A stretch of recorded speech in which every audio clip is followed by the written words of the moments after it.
الموضوع بتاع البيزنس هو مصطلح غير محرر حتى عالميا، مم. بدليل وجود الكونسلتنت. مم.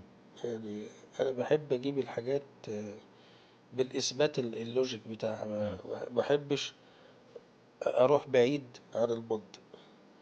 وجود الكونسلتنت اللي بيعمل ألاين أو ري ألاين، إعادة ضبط للمسار، دليل إنه في جاب أو في فجوة في استيعاب الناس لمفهوم البيزنس. ده. دي النقطة الأولانية. النقطة التانية إنه رجال الأعمال الحقيقيين اللي هو بيعمل الريد اكسرسايز مم. قليلين جدا على مستوى العالم. مم.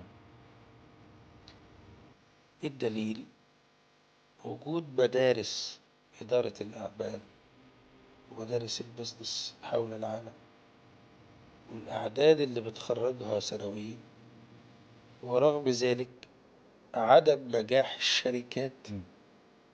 في تحقيق مسار استراتيجي صح.